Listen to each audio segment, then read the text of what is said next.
সালে east India কোম্পানির প্রতিনিধি হিসেবে জেমস হার্ড বাণিজ্যের উদ্দেশ্যে খাতা প্রবেশ করার মধ্য দিয়ে বাংলায় ইংরেজ আগমন শুরু হয়। এরপর 1757 সালে 23শে জুন ভারতের স্বাধীনতার সূর্য অস্তমিত হল সেই ইংরেজদেরই হাতে। বণিকের মানদণ্ড পোহালে সদ্বড়ি দেখা দিল রাজদণ্ড রূপে। ইস্ট ইন্ডিয়া কোম্পানির শাসন চলল আরো 100 বছর।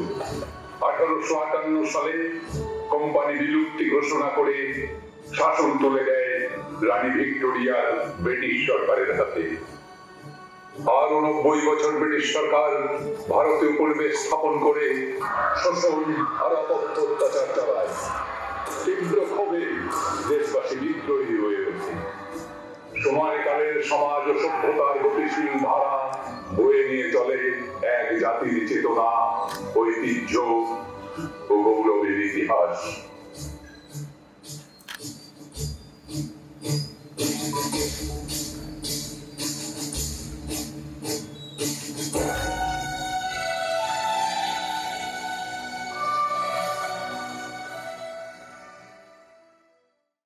নেটওয়ার্কের প্রবলেম এই সমস্যা দেখছি এখন রোজকার গল্প হয়ে দাঁড়িয়েছে।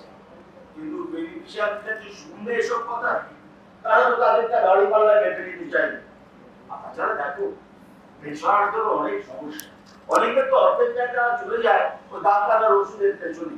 মাঝে মাঝে আমিও ভাবি, জানো, এই আমরা নিজেদের স্বাধীন বলছি, গণতান্ত্রিক অধিকার দেখাচ্ছি, এই সবকিছুই তো এই এদের মধ্যে কারো না কারো উপর। তাই আমাদের আরো বেশি সহমর্মিতার দরকার, এটা বোঝাতে চাইছো তো? আমি তোমার সাথে একমত, কিন্তু এই বিষয়ে সরকারের আরো বেশি দায়িত্বশীল হওয়া দরকার। এই তো সকাল থেকে এখন পর্যন্ত 25 জনকে একই কথা বলতে হলো নেটওয়ার্ক। কার তো ভালো লাগে বলো তো? এইভাবে কাজ করতে আমি নিজেও বিরক্ত হয়ে পড়ছি। তুমি বলো সজলদা, এই প্রতিদিনের কাজ প্রতিদিন কমপ্লিট করে রাখতে ঝামেলা আর কতটুকু কমে যায়? তা নয়, যথেষ্ট। আচ্ছা, এগুলোর 17-18 তারিখ করে বলো, ওদিকে দোতলা ওয়াইফাই কাজ করছে, ওদের হয়েছে আরেক জ্বালা। দেখো, এর থেকে মনে হয় আমাদের চাকরি জীবনের শুরুটাই ভালো ছিল। কাগজ পেনের জমানা, ওই নেটওয়ার্কের কোনো ভাড়াই ছিল না, দিব্যি ছিলাম। তুমি জানো না সজলদা, এখনই সুবিধা অনেক বেশি। ডকুমেন্ট ফাইলে থাকছে, যখন চাই ছড়ে নি, একটা টেবিলে বসে হাজারটা কাজ করা যায়। আবার মার না দেওয়ার শোনাচ্ছো? আরে ম্যানুয়াল যে করবে স্টার্ট করতে হয়। তুমি আসতে পারি? হ্যাঁ, আসুন। বলুন কি দরকার? আমি পড়ার সাথে সন্তোষ করতে গেছি, বিপিন বসুর সাথে একটু দেখা করবো। উনি কোথায় বসেন? বলুইন্স মানে ফ্রিডম ফাইটার না রিহ্যাবিলিটেশন ডিভিশন? Rehabilitation division. কোন জেলা? টাঙ্গাইল। ওই সিঁড়ি দিয়ে উপরে উঠে বাদিকে 2 নম্বর ঘর। আজ কোটাল কাজ করছে না, লিংক নেই। শুনলে আজ কাজ হবে না। তো দেখা করা যাবে না? খুব দরকার ছিল। হ্যাঁ, দেখা করা যাবে। বললাম তো, ওই দিক দিয়ে উপরে উঠে যান। কারণ দেখো, হাতে কাগজপত্র পায়ের ঠিক চলে এসেছে। করে বুঝলে কাগজপত্র নেই। এখন কি কেউ আর ওই ফাইল পত্র বগল ব্যবহার করে নিয়ে আসে? এখন এই ছোট্ট একটা ফিল্ম রেখে 14 পুরুষের টিকিটি নিয়ে চলে এসেছে। ও, আরো তো সব আমাদের, সেসব ওই ডিপেন্ডি বুঝে নেবে। স্যার, আমি কি ভেতরে আসতে পারি? হ্যাঁ, আসুন। না না, আমাকে আপনি বলবেন না, প্লিজ। একটু বসবো স্যার? হ্যাঁ, বসো। মানে তুমি কি কাউকে বুঝছো? মানে তোমার পরিচিত কেউ কি এই অফিসে কাজ করে? না না, আমার পরিচিত কেউ নেই এখানে। তবে আমি নিজেই একটা দরকারে। তোমার দরকার এখানে? তোমার সাথে কেউ আছেন নাকি? না না, কেউ নেই। আমি একাই এসেছি একটা ইনফরমেশনের জন্য। ওই বাবার একটা মায়ের, মানে চৌধুরী পরিবারের একটা ইতিহাস আছে, ত্যাগের ইতিহাস, ব্রিটিশ বিরোধী আন্দোলনে স্বাধীনতা সংগ্রামীদের পূর্ণ সমর্থনের ইতিহাস, যা আমাদের কাছে অজানাই রয়ে গেছে। তবে গত বছর একটা পোর্টালের মাধ্যমে হ্যাঁ, অর্ক লিখেছি। তুমি চিনো অর্ককে? না, তবে ওনার লেখা আমাকে এক অজানা তথ্যের সন্ধান দিয়েছে। আর সে কারণেই তো আমি আপনার সাথে দেখা করার জন্য ছুটে এসেছি, যদি আরো নতুন কিছু জানতে পারি। তোমার নামটা কিন্তু ভালোই সুন্দর, দই বালিকা। দেখ কলকাতায় তো। আচ্ছা, কি খাবে বলো? চা, কফি, শরবত? কিচ্ছু না, শুধু গল্প শুনবো, আপনার ফ্যামিলির গল্প। দেখো দই বালিকা, স্বাধীনতার ৭৭ বছর আমরা পেরিয়ে এলাম। তাই চারদিকে কত উৎসব, কত আনন্দ। অবশ্য এসব তো হওয়ারই কথা। তবে যে স্বাধীনতার জন্য এই সংগ্রাম, তার দীর্ঘ ২০০ বছরের পাতায় পাতায় কত স্যাক্রিফাইস, মা তার ছেলেকে, স্ত্রী তার স্বামীকে, পরিবার তাদের পরিজন, বিষয় সম্পত্তি সব কিছুর বিনিময়ে শুধু স্বাধীনতা চেয়েছে মানুষ। অবিভক্ত ভারতবর্ষে তখন বলিষ্ঠ আর সুগঠিত আহার। আমাদের পরিবারেরা কিন্তু তখন থাকতো চট্টগ্রামে, বর্তমানে বাংলাদেশে। ঠিক বলেছো। চৌধুরী পরিবার শুধু চট্টগ্রামেই নয়, গোটা পূর্ববঙ্গে এক সম্ভ্রান্ত পরিবার হিসেবে বিখ্যাত ছিল। একদিকে তাদের বিরাট জমিদারি, আর অন্যদিকে বিদ্যাচর্চার প্রতি আগ্রহ তাদের সুপরিচিত করে তুলেছিল। অবশ্য এসব কোনো কিছুই আমি নিজের চোখে দেখি, বাবার কাছে শোনা। আপনি কখনো চট্টগ্রামের বাড়িতে যাননি? চট্টগ্রামে তো এখন আর কেউ থাকে না। ১৯৫৫ সালে সবাই কলকাতায় চলে আসে। আপনার ফ্যামিলিতে এখন যারা রয়েছে তারা কি সকলে কলকাতাতেই থাকে? মানে ওনাদের সাথে দেখা করা যাবে কি? না না, সবাই কলকাতায় নেই, ইংল্যান্ডেও আছে। তবে স্বাধীনতার এই ৭৭ বছর পর চৌধুরী পরিবারের লোকজনেরা একটু নিভৃতে থাকতেই পছন্দ করে। দেখো সবাই, তুমি আমার বাড়ির ঠিকানা, ফোন নাম্বার এসব পেলে করতে।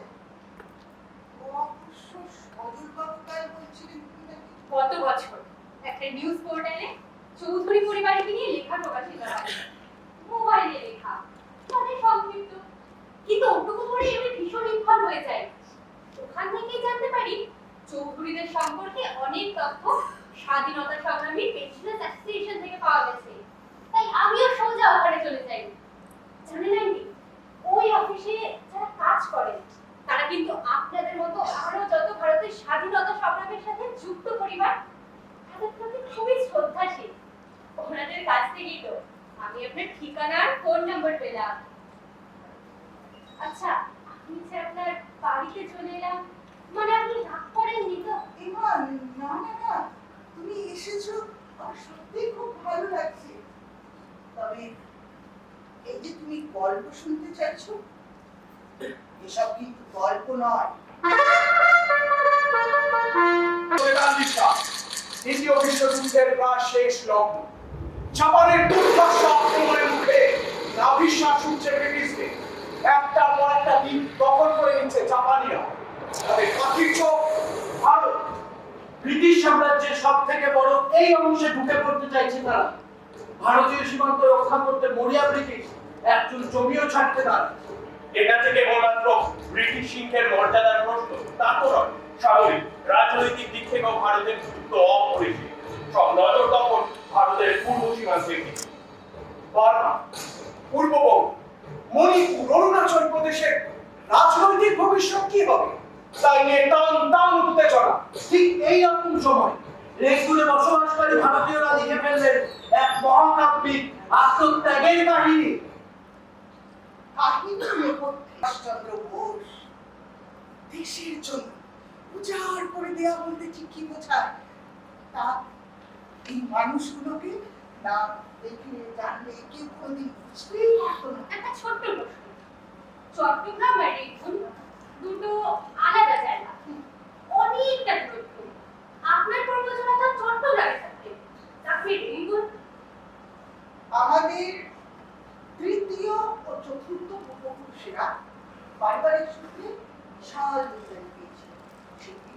সম্পত্তি বিভিন্ন ব্যবসায় বিনিয়োগ করে তারা আরো বিত্তশালী হয়ে ওঠে। ইন্টার করছি, প্লিজ কিছু মনে করবেন না। বল। স্বদেশী আন্দোলনের সাথে কিভাবে জড়িয়ে পড়লেন চৌধুরী পরিবারের জমিদারেরা? আমাদের পূর্বপুরুষেরা চট্টগ্রামে থাকাকালীন কোনোদিনই সরাসরি রাজনীতির সাথে যুক্ত ছিল। যদিও ব্রিটিশ সরকারের কাছে কিন্তু খবর ছিল চট্টগ্রামে আরো অনেক অর্থবান পরিবারের মতো আমি চৌধুরী জমিদারেরা গোপনে স্বদেশীদের অর্থ সাহায্য করে, আর এই জন্য আমাদের জমিদার বাড়ি অনেকবার তল্লাশিও হয়েছিল, কিন্তু কোনো প্রমাণ পায়নি ইংরেজরা। আর এই নজরদারির অন্যতম কারণ ছিল এর অনেক আগে থেকে চট্টগ্রামের স্বদেশী সশস্ত্র আন্দোলন ভারতবর্ষের স্বাধীনতা আন্দোলনকে নতুন পথ দেখাতে শুরু করেছিল। চট্টগ্রাম শাখা এই না মোট 65 জন বিপ্লবী অংশ নেয়। বিপ্লবী দলটি প্রথমে পুলিশ অস্ত্রাগারে সমবেত হন এবং মাস্টার তাকে মিলিটারি স্যালিউট প্রদানের পর সূর্য সেন জাতীয় পতাকা উত্তোলন করে অস্থায়ী বিপ্লবী সরকার গঠন করেন। ভোর রাতে বিপ্লবীরা শহর ছেড়ে পার্বত্য চট্টগ্রামে যাত্রা করে এবং পাহাড়ে আশ্রয় নেয়।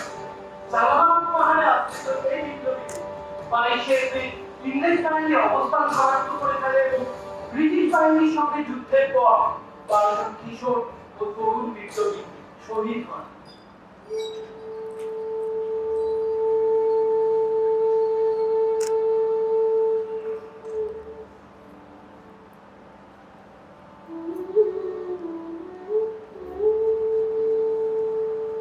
চট্টগ্রাম পাহাড়তল ইউরোপিয়ান ক্লাবের সাইনবোর্ডে লেখা ছিল কুকুর এবং ভারতীয়দের প্রবেশ নিষেধ। বর্ষাকাল সূর্য সেনের সুযোগ্য ছাত্রী প্রীতিলতা ওয়ালেরা মনস্থির করলেন ব্রিটিশদের ওই ক্লাবকে ধ্বংস করতেই হবে। 1932 সালের 24শে সেপ্টেম্বর 15 জনের এক বিপ্লবী দল পরিচালনা করে প্রীতিলতা ওই ক্লাবে আক্রমণ করে, কিন্তু পরবর্তীতে ব্রিটিশ পুলিশ তাদের আটক করে। ব্রিটিশ বিরোধী আন্দোলনের অন্যতম নারী বিপ্লবী প্রীতিলতা আত্মহত্যা করলেন সায়ানাইড খেয়ে।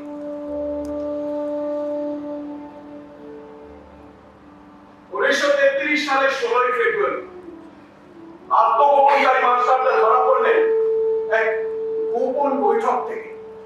শুরু হলো অকথ্য নির্যাতন। এত অত্যাচারের পর মনে হচ্ছিল অটুট। বুঝতে পেরেছিলেন সময় আসল। একদিন গান শোনার খুব ইচ্ছে হয়েছিল। এই কথা অন্য বন্দী বিপ্লবীদের কানে পৌঁছতে রাত 12টার সময় কল্পনা দত্ত বিনোদ বিহারী চৌধুরীর উদ্যোগে সকলে মিলে চিৎকার করে গিয়েছিলেন, যদি তোর ডাক শুনে কেউ না আসে তবে একলা চলো রে, একলা চলো, একলা চলো, একলা চলো, একলা চলো রে।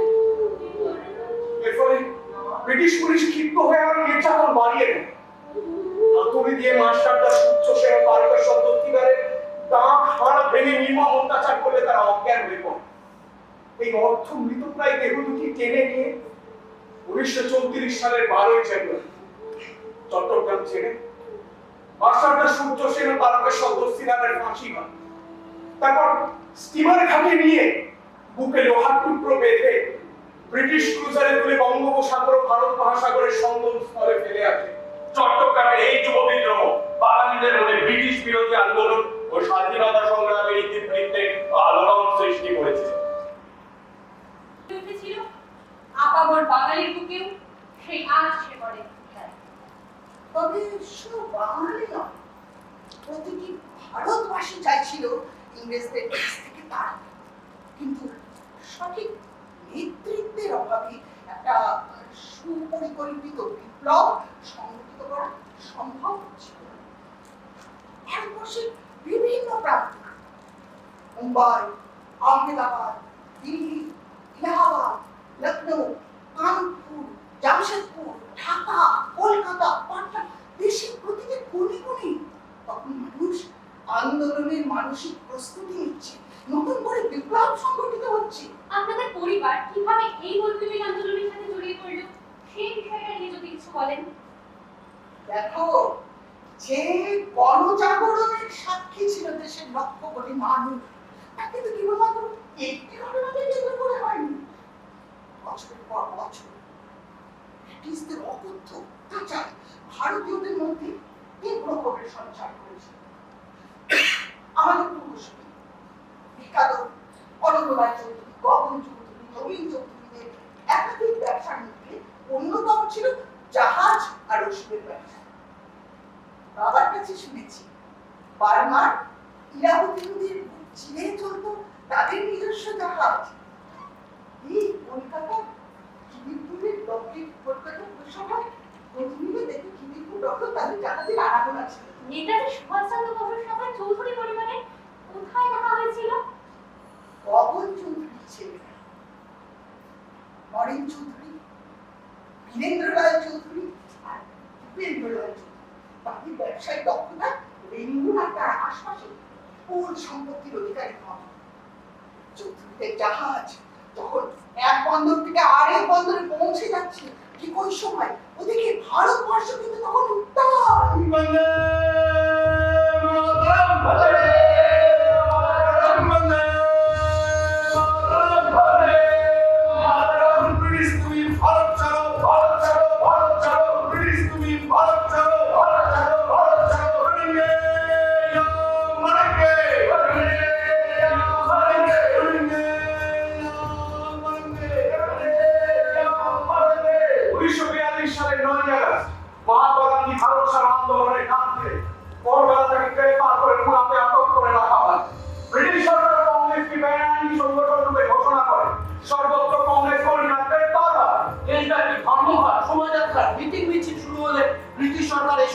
নিষেধাজ্ঞা জারি করে, ফলে আন্দোলন আরো তীব্র হিংসাত্মক রূপ নেয়। বাংলা মেদিনীপুর জেলায় ভারত ছাড়ো আন্দোলন গণবিদ্রোহ হয়ে দাঁড়ায়। মাতঙ্গিনী হাজরা এক গ্রাম্য গান্ধী অনুরাগী বাল্যবী এই আন্দোলনের সাথে সক্রিয় অংশগ্রহণ করে। 29শে সেপ্টেম্বর মাতঙ্গিনী হাজরা ও রামচন্দ্র বেরাম নেতৃত্বে হাজার হাজার মানুষ তমলুক থানা ও আদালত অবরোধ করলেন। 73 বছরের মাতঙ্গিনী দেবী তমলুক আদালত শীর্ষে ভারতের ত্রিবর্ণ রঞ্জিত পতাকা তুলতে গিয়ে ব্রিটিশের গুলিতে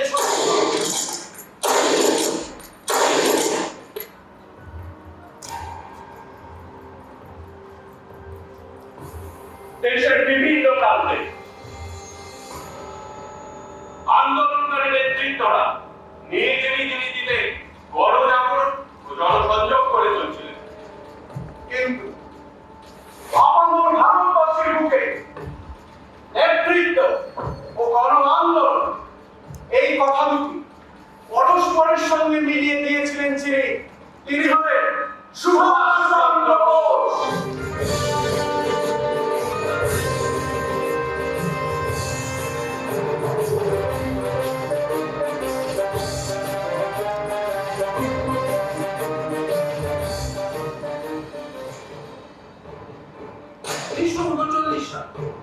দ্বিতীয় বিশ্বযুদ্ধ শুরু হতে সুভাষচন্দ্র বুঝতে পারলেন ভারতের মুক্তিযুদ্ধের মহাসুযোগ। 1940 সালের 14 জুলাই তাকে কলকাতায় গৃহবন্দী করলেন। 1941 সালের 17 জানুয়ারি তিনি ছদ্মবেশে দেশ ত্যাগ করেন। প্রথমে কাবুল, তারপর মস্কো হয়ে বার্লিনে পৌঁছল। 1941 সালের 7 ডিসেম্বর জাপান দ্বিতীয় বিশ্বযুদ্ধে প্রবেশ করে। 1942 সালের 15 ফেব্রুয়ারি জাপানের দক্ষ সেনাবাহিনী অভিনব যুদ্ধ কৌশলের কারণে সিঙ্গাপুর দখল করে নেয়। কারণ কি অস্ট্রেলিয়া ও ব্রিটিশ মিলিয়ে প্রায় 40,000 সৈন্য জাপানের হাতে বন্দী হয়। আবার মালয় আক্রমণের সাথে সাথে আর 50,000 সৈন্যকে জাপান বন্দী করে। ওদিকে এর অনেক আগে 1915 সালে জাপানে পালিয়ে রাজনৈতিক আশ্রিত ছিলেন রাসবিহারী বসু। কর্তৃপক্ষ এবং ভাইসরয় লর্ড হার্ডিঞ্জের ওপর যে মামলা হয়েছিল তার নেতৃত্বে ছিলেন রাসবিহারী বসু। 1942 সালে দ্বিতীয় বিশ্বযুদ্ধের সময় রাসবিহারী বসুর নেতৃত্বে জাপানি কর্তৃপক্ষ ভারতের জাতীয়তাবাদীদের পাশে দাঁড়ায়। এই সময় ভারতের স্বাধীনতা অর্জনের লক্ষ্যে টোকিও ইন্ডিয়ান ইন্ডিপেন্ডেন্স লীগ গঠনের সিদ্ধান্তে এক সেনাবাহিনী গঠনের প্রস্তাব দেন রাসবিহারী বসু। তারিখ 28-29 মার্চ। 22শে জুন ব্যাংককে লীগের দ্বিতীয় সম্মেলন। ভারতের বাইরে যে সকল যুদ্ধ হল লালয় ও বার্মা প্রান্তে জাপানিদের হাতে আটক হয়েছিল তাদের ইন্ডিয়ান ইন্ডিপেন্ডেন্স লীগ ও তার সশস্ত্র শাখা ইন্ডিয়ান ন্যাশনাল আর্মি বা আজাদ হিন্দ ফৌজে যোগদানে উৎসাহিত করা হয়। আনুমানিক ৪৫,০০০ যুদ্ধবন্দী ও স্বাধীনতাকামী মানুষের ঐক্য বর্ধনে আইএনএ গঠন করলেন রাসবিহারী বসু। ১৯৪৩ সালের ৩রা জুলাই ক্যাম্পে দিয়ে গেলেন। সকলের সামনে রাসবিহারী বসু আইএনএ দায়িত্ব তুলে দিলেন সুভাষচন্দ্র বোসের হাতে।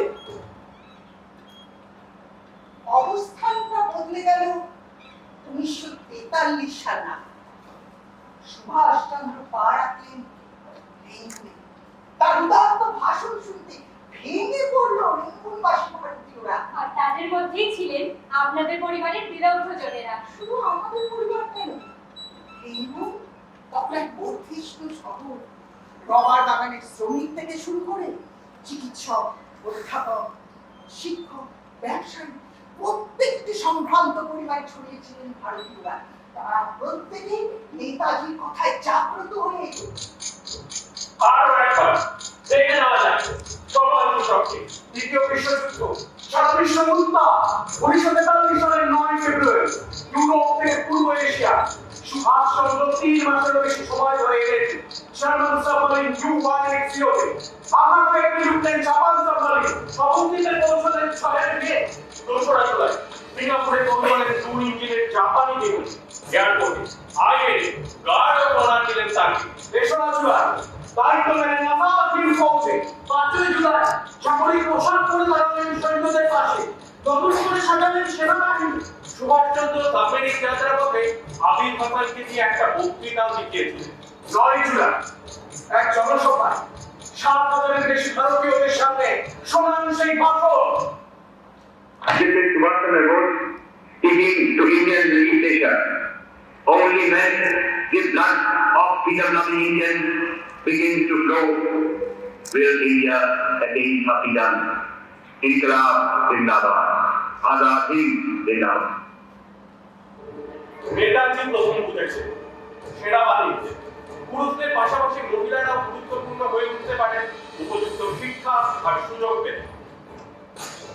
আবার একটু পিছিয়ে 1928 সালে জাতীয় কংগ্রেসের কলকাতা অধিবেশন পুরুষদের সাথে নারীদের কুচকাওয়াজ পরিদর্শন করিয়েছিলেন সুভাষচন্দ্র।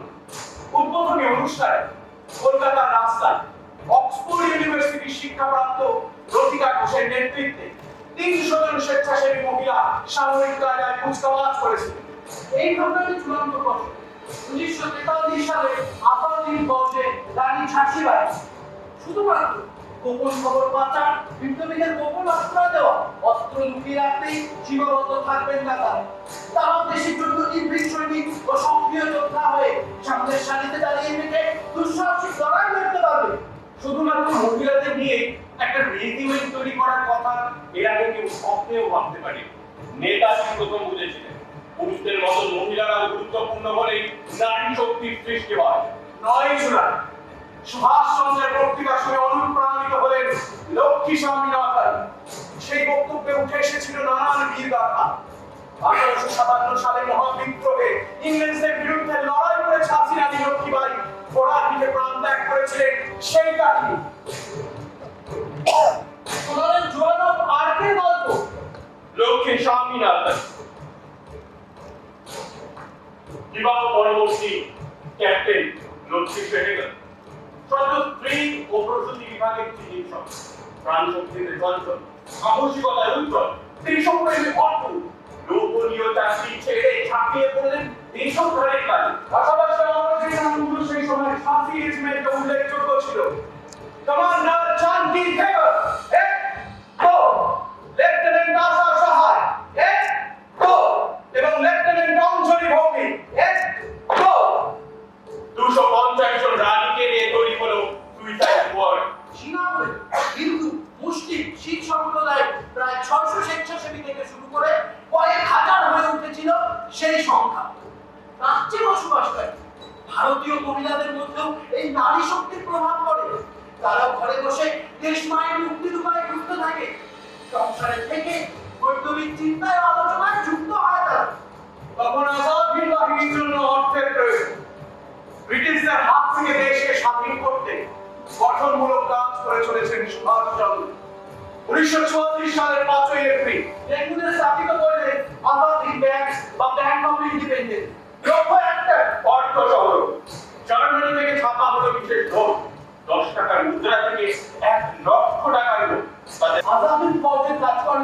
আর্থিক লেনদেন হবে এই ব্যাংক থেকে।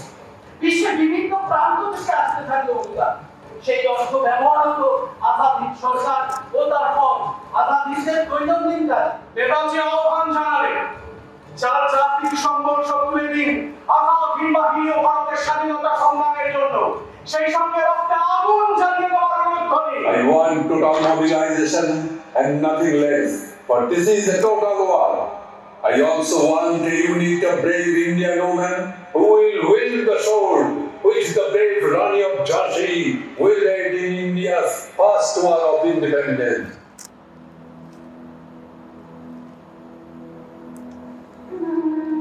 সুভাষচন্দ্রের ব্যক্তিত্ব, অকৃত্রিম দেশপ্রেম, অসামান্য বাগ্মিতা ভারতীয়দের নতুন করে জীবনের অর্থ খুঁজতে শিখিয়েছিল। বিত্তবান, বিত্তহীন, এমনকি ভিক্ষাজীবী মানুষেরাও এগিয়ে এসেছিলেন আইএনএ তহবিলে সাহায্য করতে। যে যা পারছে, যতটুকু পারছে, ফেলে দিচ্ছেন দেশ মাতৃকার পায়ে। সুভাষচন্দ্রের গলায় পরিয়ে দেওয়া হচ্ছে পুষ্পমাল্য, সীমানায় মিলানো হচ্ছে। সেই অর্থ জমা পড়ছে আইএনএর তহবিল। এক বৃদ্ধা তার সম্মানের ৫ টাকা নিয়ে হাজির হলেন। সুভাষচন্দ্র নিজ হাতে গ্রহণ করলেন দেশ মাতৃকার চরণের সেই দান। একদিকে সুভাষচন্দ্রের দেশপ্রেম, অন্যদিকে সম্ভ্রান্ত পরিবারের শত শত বীরাঙ্গনা, যারা রানী ঝাঁসি বাহিনীতে কেউ যোদ্ধা, না হলে সেবিকা। দেখে উদ্বুদ্ধ হলেন রেগুনে বসবাসকারী ভারতীয় মহিলা। সুভাষচন্দ্রের বক্তৃতা শুনতে এসে গা থেকে খুলে দিলেন সব গহনা। ১৯৪৩ সালের ২১শে অক্টোবর পূর্ব এশিয়া সমবেত প্রতিনিধিদের সমক্ষে প্রতিষ্ঠিত হল প্রথম স্বাধীন ভারতীয় সরকার, provisional government of free India.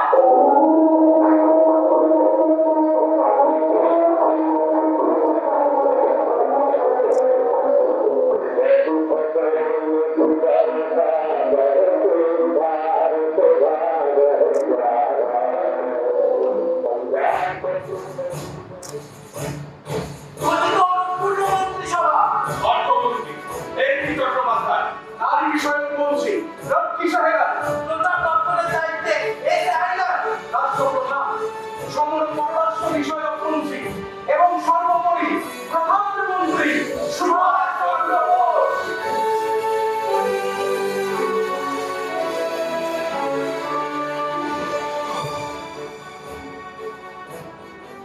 এই সরকার দক্ষিণ পূর্ব এশিয়ার ব্রিটিশ উপনিবেশগুলিতে বসবাসকারী সামরিক অসামরিক কর্মচারীদের উপর কর্তৃত্ব ঘোষণা করে। পৃথিবীর যে কোনো স্বাধীন রাষ্ট্রের মতো আজাদ হিন্দ সরকারের ছিল নিজস্ব মুদ্রা, ডাক ব্যবস্থা, বিচার ব্যবস্থা ও দণ্ডবিধি, ছিল আন্তর্জাতিক স্তরের ৯টি দেশের স্বীকৃতি।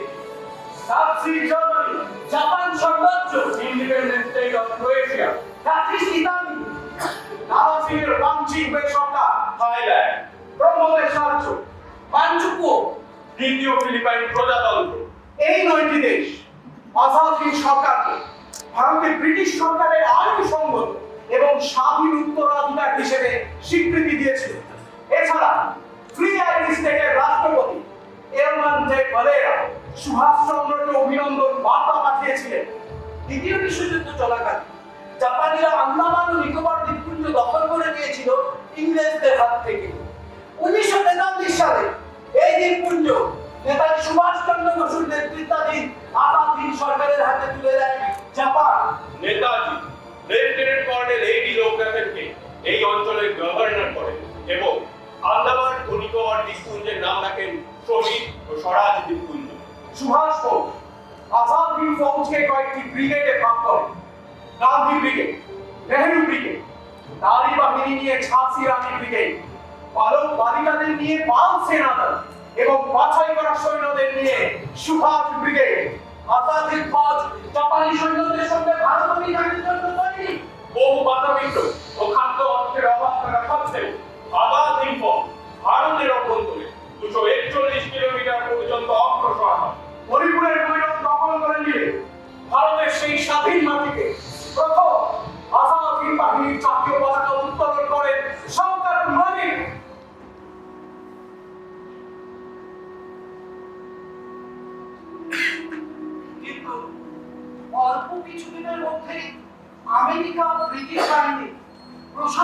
সাগরে শক্তি বৃদ্ধি করে এবং জাপান আক্রমণের উদ্যোগ নিলে জাপানিরাও ভারত অভিযানের পরিকল্পনা বাতিল করে। আজাদহিন্দ ফৌজ পিছু করতে থাকে।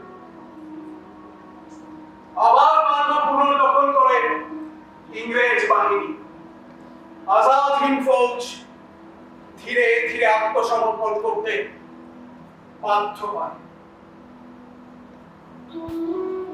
নিজের চোখে সেই প্রহকাল দেখিনি, কিন্তু ছোট থেকে এই বৃদ্ধ হতে চলেছি স্বাধীনতার জন্য সর্বস্ব ত্যাগ করা পূর্বপুরুষদের গল্প শুনে। তারপর সেদিন এক সভায় বক্তৃতা করছিলেন সুভাষচন্দ্র। মঞ্চে তার পাশে দাঁড়িয়েছিলেন আজাদ হিন্দ সরকারের সচিব শ্রী দেবনাথ দাস। অন্যদিনের মতো সেদিন আইনের তহবিলে যথাসাধ্য দান করবার জন্য আহ্বান জানাচ্ছেন সুভাষ বোস। মঞ্চের দিকে এগিয়ে গেলেন নরেন চৌধুরী, বীরেন্দ্রলাল চৌধুরী, ভূপেন্দ্রলাল চৌধুরী আর তার স্ত্রী জ্যোৎস্না চৌধুরী। আইনের তহবিলে তুলে দিলেন দীর্ঘ জমানো বহু কষ্টার্জিত তাদের সম্পদ, টাকা পয়সা, বিষয় সম্পত্তি, সোনা সবকিছু নিয়ে তার মূল্য ছিল ৪৮ লক্ষেরও বেশি।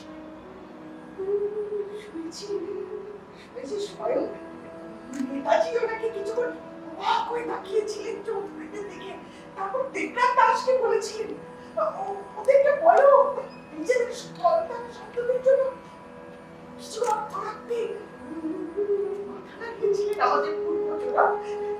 দেশ মাতৃকার পায়ে নিজেদের উজাড় করে দিতেই তো তারা এসেছেন।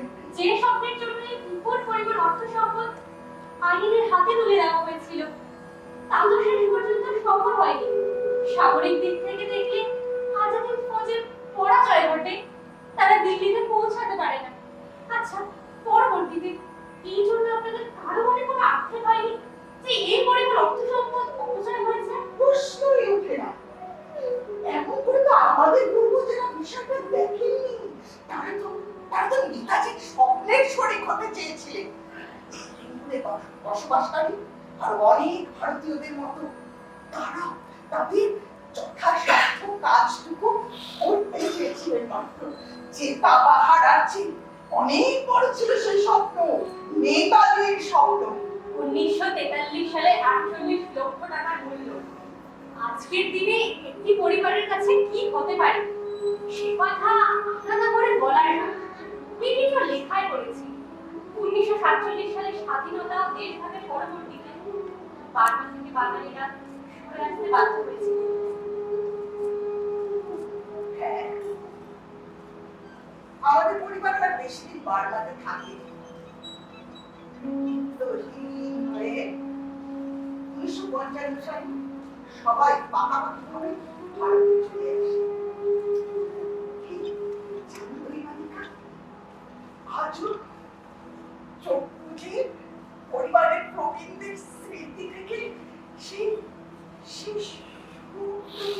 অনুধাবন করি। ইরাবতী নদীর বুক চিরে চলেছে আমাদের জাহাজ। আমরা স্টিমার চলছি। যেখানে হাজার হাজার ভারতীয় সংসার বেঁধেছিল, সেই দেশের সামাজিক সাংস্কৃতিক জীবনে অনেকখানি জায়গা জুড়েছিল তারা।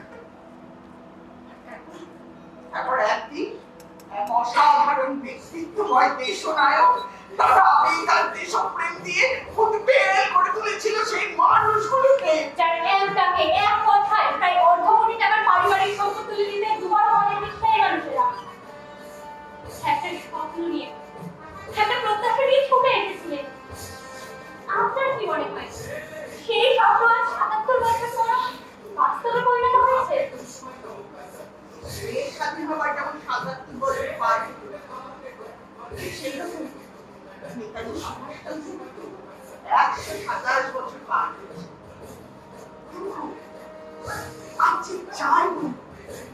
সেদিন যারা নেতাজিকে দেখেছিলেন তারা আদর্শে অনুপ্রাণিত হয়েছিলেন, কিন্তু আজও যারা নেতাজি স্বপ্নের ভারতবর্ষকে দেখতে চান তাদের প্রত্যেকের কাছে তিনি তো মৃত্যুঞ্জয়ী।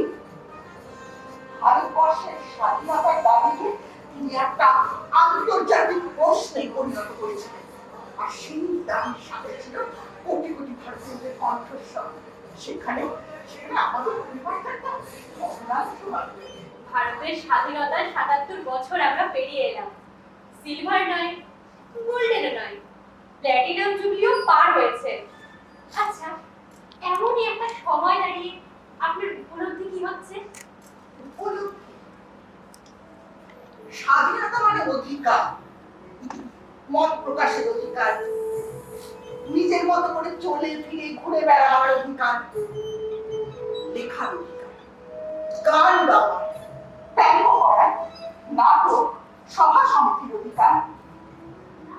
তাই হয়তো আজও ভারতবাসী অপেক্ষা করে আছে, অনির্দিষ্ট বছরের পর বছর ধরে অপেক্ষা। আর শুনতে পাবে আমি সুভাষ বলছি।